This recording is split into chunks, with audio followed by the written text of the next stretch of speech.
એટલે લાઈટ હવે અત્યારે રાતના 3:30 વાગે અમરેલી શાંતાબા જનરલ હોસ્પિટલ એટલે કે આપણી જે સરકારી સિવિલ હતી અને જે ઘણા સમયથી આ વસંતભાઈ ગજેરાને આપી દીધા પછી જે કાંડ થઈ રહ્યા છે.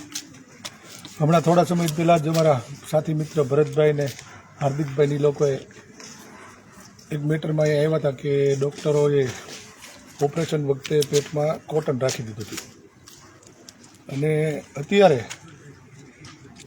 એક દેવી પૂજક સમાજના બેનને અહીંયા કોથળીના ઓપરેશન માટે લાવવામાં આવ્યા હતા. 2 દિવસ પહેલાં દાખલ કર્યા હતા અને હાલ એનું મૃત્યુ થઈ ગયું છે સાંજના લગભગ 8 વાગે. એટલે એમને ફોન આવ્યો એટલે અમે અમારી ટીમ સાથે ભરતભાઈ, હાર્દિકભાઈ, ધર્મેશભાઈને બધા આવ્યા છીએ. બેનની ડેડ બોડી સુધી ગયા, જોયું અને ડૉક્ટર ઓપરેશનમાં કોણ કોણ હતું એ પૂછવામાં આવ્યું એટલે અમારા મીરાબેન પાસે આવ્યા છે. એમાં કોટન વખતે હતા એ જ. અને આ લોકોનું એવું કહેવાનું છે કે પેશન્ટને કંઈક 8-9 બોટલ બ્લડ ચડાવ્યું છે. એ લોકોએ અંદર એવું સ્વીકાર્યું છે કે આ ભાઈ 8 બોટલ બ્લડ ચડાવ્યું છે. એટલે પહેલાં તો તમને એ કહી દો કે 8 બોટલ બ્લડ આ સિવિલ હોસ્પિટલમાં મળવું ને એટલે ઊંધા મતે થવા જેવું છે. કેમ કે મારા મિત્રના સંબંધી હમણાં 2-4 દી પહેલાં દાખલ હતા, એને 2 બોટલ બ્લડ માટે મારે 2 દી દોડવું પડ્યું હતું. તો 8 બોટલ બ્લડ આ પેશન્ટને ચડાવ્યું અને એમાંય પેશન્ટના સગા સંબંધીઓ પાસેથી કોઈ રિકવર બ્લડ માંગ્યું નથી. તો એનો મતલબ એવું થાય છે કે ક્યાંક તકલીફ છે. પણ હાલ અત્યારે 3:30 વાગે કોઈ ડૉક્ટરો તો હોય નહીં, ઇમરજન્સીમાં આવતા હોય. જેણે ઓપરેશન કર્યા છે તો હાલ હાજર હોય નહીં, સવારે આવશે.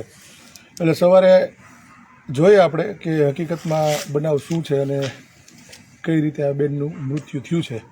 જો હવે આમાં કાંઈ પણ ડૉક્ટરોનો વાંક હશે તો આ સિવિલને હવે છોડવામાં નહીં આવે. મારી ભેગા મારા સાથી મિત્ર ભરતભાઈ કાતરિયા, હાર્દિકભાઈ આવ્યા છે. તેમને પણ હું કહું કે આ વિશે 2 શબ્દ કહો અને જરૂર પડે તો હવે આંદોલન કરી લે. હવે મિત્રો, વસંતભાઈને ફોન આવતા એવું નક્કી કર્યું, બહારગામ હતા, એક સામાજિક કામ બાબતે બહાર હતા.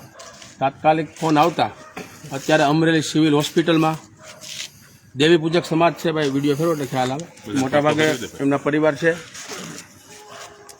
અને તમામે તમામ દેવી પૂજક સમાજમાંથી આવે છે. ધંધુકા સાઈડનું બરવાળા ગામ છે, ત્યાંના સ્થાનિક લોકો છે. એટલે બેનની પોઝિશન આઈસીયુમાં અત્યારે બેનની ડેડ બોડી પડી છે. ત્યાં ગયા તો ખરેખર ડેડ બોડીને જોતા એવું લાગ્યું કે ખરેખર 8 બોટલ એમને બ્લડ ચડાવ્યું. એટલે આ ભાઈ જે વસંતે કીધું એમ હાઈએસ્ટ થઈ જાય. કેમ કે અમરેલી સિવિલમાં 1 બોટલ માટે અમને 8 દી ફોન આવતા હોય, પણ 8 બોટલ એટલે બહુ મોટી વાત કીધી, જેમ ભાઈએ વાત કરી એમ. અને બીજા નંબરમાં એ બેનના કાનમાંથી પણ ક્યાંક ને ક્યાંક બ્લડ જાય છે અને ગળામાં પણ નાકમાંથી અને ગળામાં હોલ પાડેલો છે. તો આ મૃત્યુનું ચોક્કસ કારણ આપણે કોઈ પણ આક્ષેપ નથી મૂકતા, પણ જે કપડું રાખી દીધું હતું એ જ બેનનું પાછું આમાં કાંઈક ને કાંઈક આ બેન આસિસ્ટન્ટ તરીકે એમની જોડે હતા. એટલે મૃત્યુનું ચોક્કસ જાણવા માટે એ પરિવાર અને તમામ દેવી પૂજક સમાજની એવી માંગણી છે કે આ મૃત્યુનું કારણ અમારે જાણવું છે.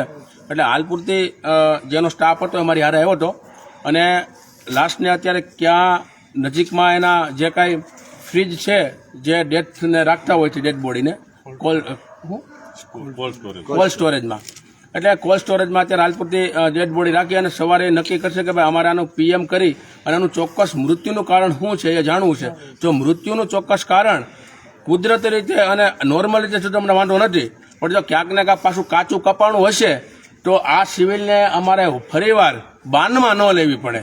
એટલા માટે આ પરિવાર છે, ગરીબ પરિવારમાંથી આવે છે. અત્યારે તમામ સભ્યો બિચારા હેરાન થાય છે, એના ઘરવાળાને ભાન નથી, એમનો દીકરો છે અને નાના દુઃખની વાત છે. બેન તો વ્યા ગયાના રસ્તે, પણ એના બાળકોને ન્યાય મળે એટલા માટે સવારે ફરીવાર આજ અમરેલી સિવિલ હોસ્પિટલમાં તાકાતથી અમે સાથી મિત્રો આ અમરેલી સિવિલની મુલાકાત લેશું, ટ્રસ્ટીને પૂછશું અને જવાબદાર ડૉક્ટર છે એમને પણ પૂછશું. કેમ કે હજી કપડાવાળી મેટર પતી નથી, ત્યાં બીજી મેટર 15 થી 20 દિવસમાં આવી ગઈ છે.